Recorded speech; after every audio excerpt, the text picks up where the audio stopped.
Welcome to this week's Stretch Flow. So, new week of programming. We are going to focus on 5 different points today to support the programming, but also to support life. More on that, I know, very heartfelt. So, we're going to be going through first a movement and then a stretch to support that movement. And there are optional, if you have a kettlebell, you can use that. You don't need a kettlebell, but what you will need is a wall. I know you all have walls. But if you don't have a wall to put your foot against, I also have an alternative. Basically, you can do this with no equipment. It's augmented if you have minimal equipment. So what we're going to start with first are some wall arm slides. Now to support our T-spine or thoracic spine with the overhead position, one of the things we want to avoid doing is extending or overly extending our T-spine through the rib cage. And one way that we want to do that is by flattening the lower back onto the ground, arms overhead. And you'll notice if I put the backs of my hands overhead, naturally my back wants to round. So what I want to do is I just want to pull the back down and then I want to extend. And the first part of this is just awareness. It's understanding that your back and your spine is going to have tension, where it is, and what you need to do to get it in the right position. So all I'm doing, these reverse extensions of the spine, and I'm going to tuck my tailbone, my arms overhead, and tuck the tailbone. My butt comes off the ground just a little bit, and then I want to extend and flex. So I extend and then flex. And while I'm doing this, I'm loosening up the spine. I'm gaining some awareness in this overhead position. So I just want to go back and forth. We got 2 more. 1 and 2. Keep that breathing going and good. So now we're overhead. We're going to start the slide. So arms, I want the backs of the hands on the ground. I want my lower back flat on the ground. And I'm going to press up overhead. All you're focusing on here initially is keeping that low back flat on the ground, your forearms on the ground, and then once you get that, start to breathe. Now I want you to bring your elbows as far down as you can with your arms, the back of the arms on the ground. If you bring your elbows too far, you'll notice that the wrists start to come off. So only go as far down to keep the backs of the arms on the ground. This is going to mimic the position we want in those overhead presses too. Now as you get those arms overhead, they're going to want to come off the ground again. Pay attention, it's one side feel a little stiffer than the other. Let's do a little back check. How's that back feeling? Is it on the ground? Another 5, 4, 3, 2, and 1. Good. We're going to bring the arms back down to the side here. We're going to lift one knee up. We're going to bring it across the body. We're going to keep the other arm overhead as far as you can. So we're now lengthening through the spine. You're going to feel that length come down the side of the arm, that lat down into the hips. I want to pin the knee down to the ground, and I just want to reach back as far as I can, thumb towards the ground, and then thumb to my hand. Thumb towards the ground, and thumb to the knee. As I open up here, I'm lengthening. Think about this motion, this cross-body motion. I'm purposefully rotating through the shoulder as well. My lower leg, the one that's straight, I want to push it as far as I can away, really lengthen through the spine, and then keep breathing. In through the nose, out through the nose ideally, or in through the nose, out through the mouth.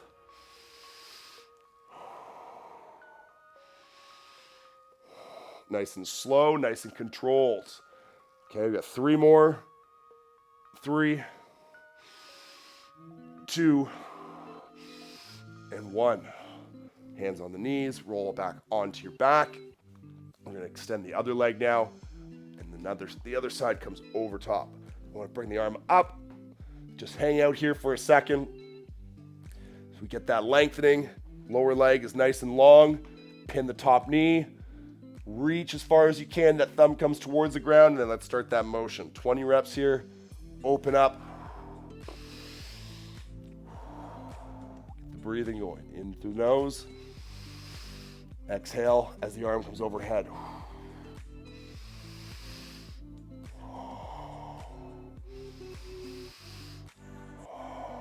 Try and keep that rhythm. Lengthen the lower leg. Reach as far as you can overhead. Rotating through the shoulder. Another 10.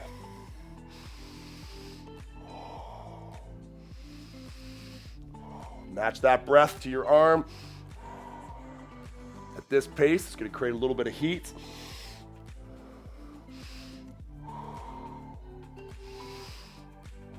5, 4,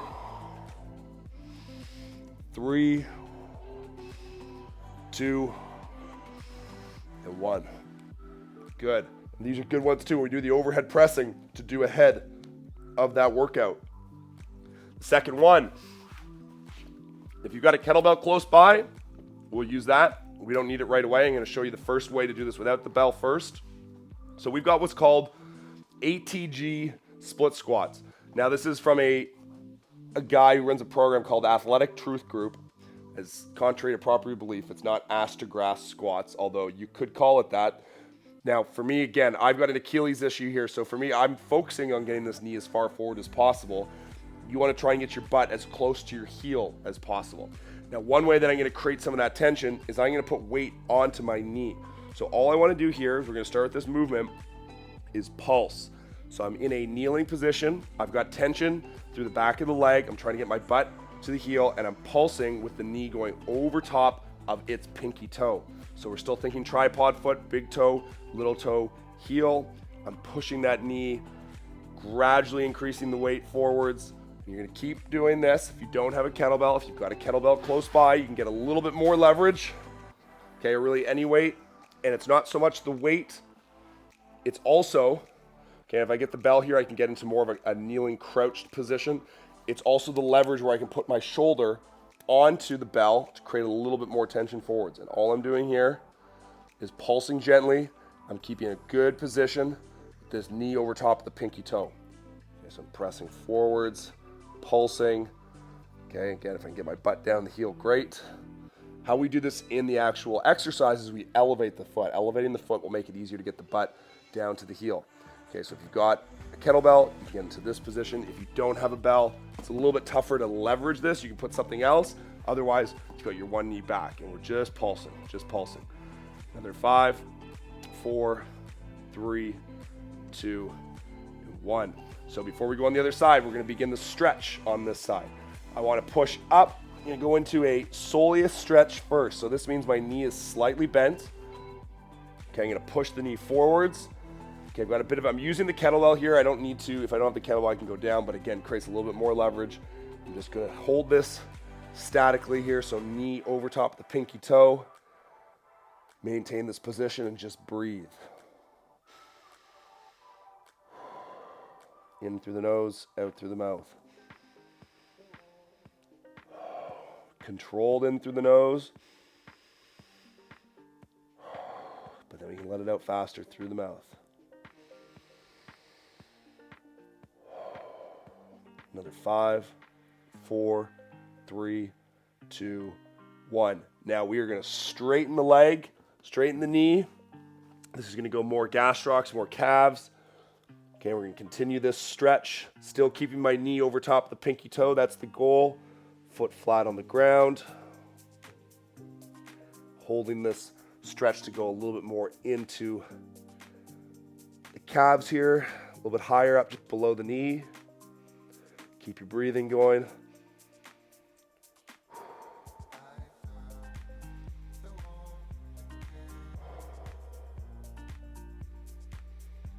Another 5, 4, 3, 2, 1. And then bend the knee and come down.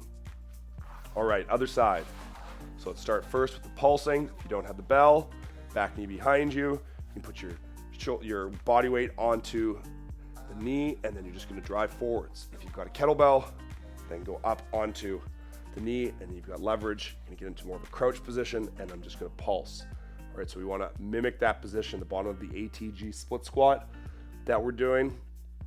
Create a little bit more range of motion here, but just be aware of your patterning as well, because we do want to make this similar to the motion. So don't allow the knee's going to want to collapse inwards. I'll show you from this side.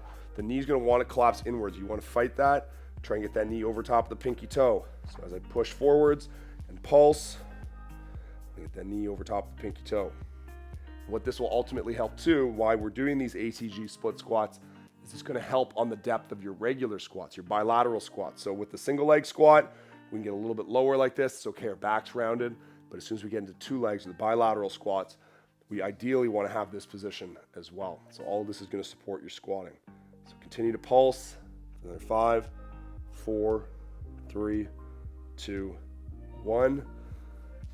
Okay, then we'll get this down and off, and we're gonna go into the first soleus stretch. So I wanna bend the knee. Okay, I can use that kettlebell, create some tension or some leverage. I want to create that tension by moving the knee over top of the pinky toe. And then just hold this position. Knee over the pinky toe and breathe.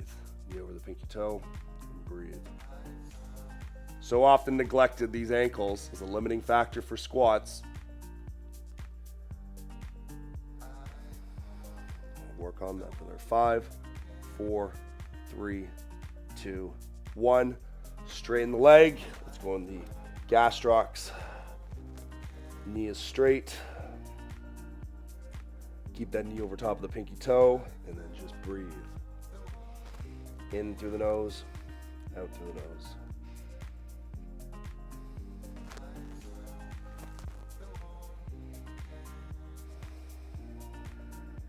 Or out through the mouth, if you can control it. In through the nose, out through the nose, or in through the nose, out through the mouth. For another 5, 4, 3, 2, 1. Okay, next part. We're gonna go into some external rotation for our Bulgarian deadlift. So this is where we're gonna use the wall, also known as the world's greatest stretch coming up here. If you don't have the wall, I'm gonna show you that one first, but I wanna position myself so I can get my foot up against this plate here. If you don't have the wall, put your foot against. You're gonna go into a figure 4, and you're gonna grab your hands. You're gonna grab your knee with your hands behind the knee, like so. But if you do have the wall, we're gonna use this wall for leverage. I wanna get as close as possible. Okay, I'm gonna get my hips up just a little bit, and then I'm gonna leverage with my foot over top of the knee. I'm gonna sink down. Now I wanna find a position where I just feel the stretch. Now I'm on the outside, the side of the leg that's on top of the knee. I'm gonna feel that stretch. And I wanna first extend through the hips. So I wanna squeeze the glutes, extend through the hips, and then sink down into the squat. So we're gonna be active on the opposite side. Start this motion. Okay, so we flow through this extension. And as we're doing this, we're creating a little bit more space through the capsule on the side that we're stretching as well. It's going to loosen up passively while doing this. So not only do you have the muscles combating, but you're also thinking your nervous system here, your protection system, because if you've ever had a deep stretch that just feels excruciating, a lot of the time it's not necessarily the muscle that's feeling like that, it's your body protecting itself. It doesn't think it should be going that deep, so it tenses up, and then it's counterproductive in the stretch. So when we do this flow here, just a gentle trust mechanism for the body so that it knows that you aren't trying to destroy it. In fact, we're doing quite the opposite right now. So now that are 2, remember to extend that hip. Last one, and then down. If you can get your tailbone easily to the ground, move closer to the wall. Okay, so for those of you that are not on the wall, again, you're holding your figure 4, your hands behind your leg. Now I'm going to put my one arm on top of the knee just so I can control a little more tension. Right now I don't need it. I've got a good amount natural tension here just from the position. I'm breathing into the nose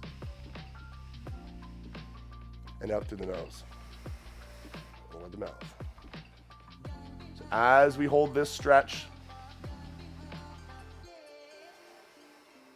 just feel every exhale getting a little bit deeper into the stretch. The Bulgarian deadlifts. Now this is a great tool to help identify asymmetries, okay, or deficiencies in your deadlifting pattern. What happens is, especially with the trap bar, one of the reasons why we use it, it's in a anatomically more favorable position with the handles on the side, but it's also higher. You still need to create tension. If you don't have great form, you're still able to use the trap bar with minimal risk. But if you take that same form and apply it to a barbell, you are going to exponentially increase your risk. And we can apply what we've learned from the trap bar onto the barbell. And that single leg Bulgarian deadlift helps identify where those weaknesses are. It helps teach you to put the load into the hips. And the hips that we're stretching right now, I want you to feel this stretch. This is what you should be feeling when you load up your hips in a Bulgarian deadlift. Another 2, 1. Okay, let's push the hips up. Other foot comes into the wall. And then other side. Drop the hips down and press up. Full extension of the hips. 10, 9, 8,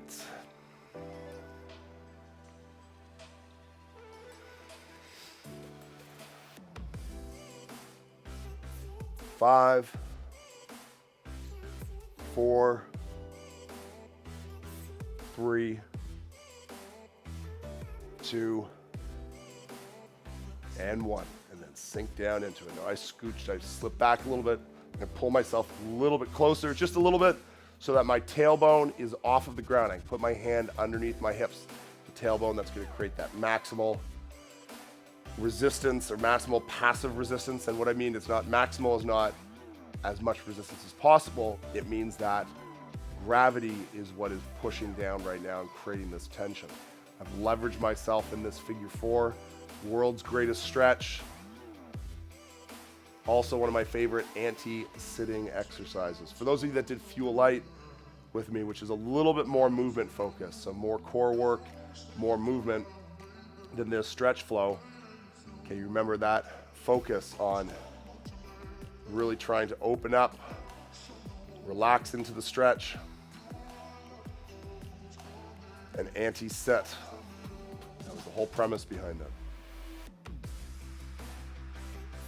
In through the nose and out.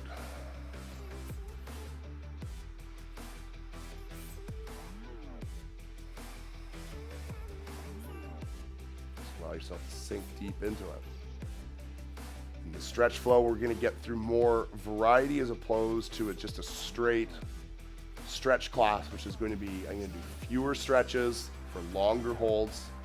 Okay, we're going to be able to hit more areas here, especially each week. These are going to be targeting what we did during the week. Apply this to the movements where you might be feeling a little bit stiff. Another 2, 1, hips are up, feet down. You can bring your knees into your chest and roll over here for our final stretch. Okay, we're going to go into a frog position. We're going to bias sides here. So the final part. So we are working on a lot of frontal plane. So frog actually first before we explain why we're doing it. Knees out nice and wide. Okay, I like to do this one a lot during general prep as well. It helps find equal tension through the sides. But I want to pulse back and forth, find equal tension on either side. If you feel like you've got more pressure on one than the other, then you want to adjust. And another 3, 2, and 1. I'm going to stick one leg out. Okay, one leg out into a kneeling Cossack squat. So I'm now, foot is out, I'm pulsing and cramping a bit. I'm gonna pulse down, sink down low, keep your back straight, and just pulse.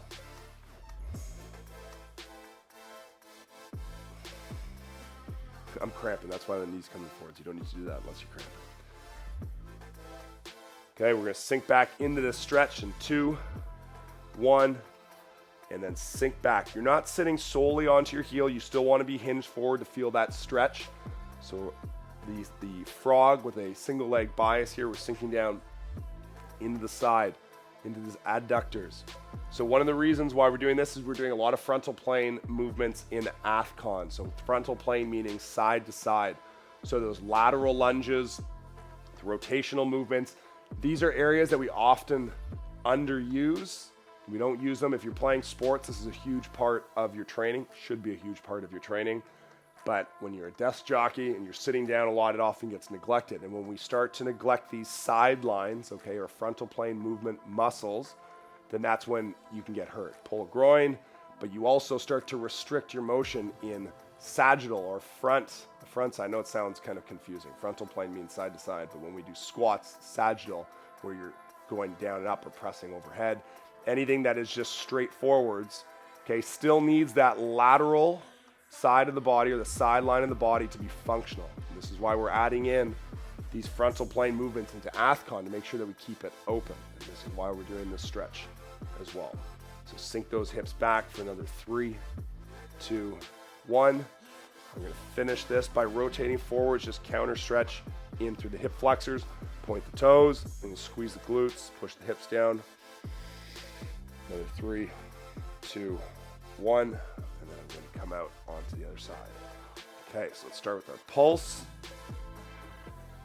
Back and forth, find a nicely grooved pattern here, meaning that you don't have to stop and it doesn't feel sticky in one area. I want to be able to smoothly move from front to back here, feeling that stretch. And I'm just doing this by feel. So based on feel, I can feel that tension coming down the side. I don't want to feel anything in the knee. Okay, I'll feel the stretch go down past the knee, but I don't want to feel the knee stretching, especially on the inside there. I want to feel this into the adductors or groin area. 3, 2, 1. Sink the hips down and get into that stretch, nice and loose. Now, if you do have groin issues, this is actually not a good thing to do right away. If you are recovering from a groin injury, okay, you don't want to overstretch it. These muscles can get overstretched, sort of like pulling out dough too far. It never really regains its form afterwards. And it takes a while for your adductors to do that too. So this is more for preventative injury, not injury recovery. Although you can do this once you've rehabbed from that injury, you don't want to do it while you're injured, if that makes any sense. In through the nose, out through the mouth. You don't want to overstretch. If you've got a quad injury or a hamstring injury, stretching is not going to help recover. It's actually going to make it longer. It's going to take longer for you to recover because if you overstretch the muscle, that tissue is still damaged. It's still repairing. Okay, you're not going to allow it. It's going to create more scar tissue. You're going to end up tighter. So there's other things. Today's not an injury recovery, especially specific injury recovery day, but know that we are doing this as prehab. So sinking down for another 3, 2, 1. Let's counter stretch that. Point the toe. Sink the hips down. 2, 1, and then we're going to finish with a quick saddle. We did this last week too. We're building up, by the way. We're going to be doing a big saddle day one of these weeks. Okay, so I'm sinking down onto the heels, knees are out. If you remember phase 1, okay, pressing the hips forwards or up, I should say. Squeeze the glutes. Okay, feel that extension, a little tightness through the quads. If you can, go down to stage 2. If not, stay here. Okay, I'm going down onto the forearms. All right, and you can stay here. And if you can, go to stage 3. I'm gonna go head down onto the ground. Those hips are up. If you're in that first stage, just make sure you're pressing the hips up. They can sag on you, but if you're down here, you don't need to. The bending does it for you. So pretty quick position here. Want to get you used to this feeling. A couple breaths in for another 3, 2, 1. Slowly inch your way back up.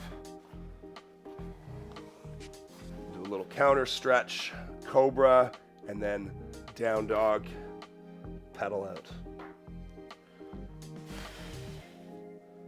2, 1, and good. All right, so small flow, movement-based ahead of the stretch, just priming that stretch. We're focusing on our week 1 movements and methodologies that we're doing. We're gonna build on this each week, but do this. This will apply for the whole week. So do this one multiple times. Maybe just do parts of this one. If you feel like you need to work on some of that overhead position, spend more time doing that. If you feel like you have trouble getting your butt down to your heel when we're doing those ATG split squats, spend time doing that. So either do the full thing, take pieces out of it. I'll see you next week.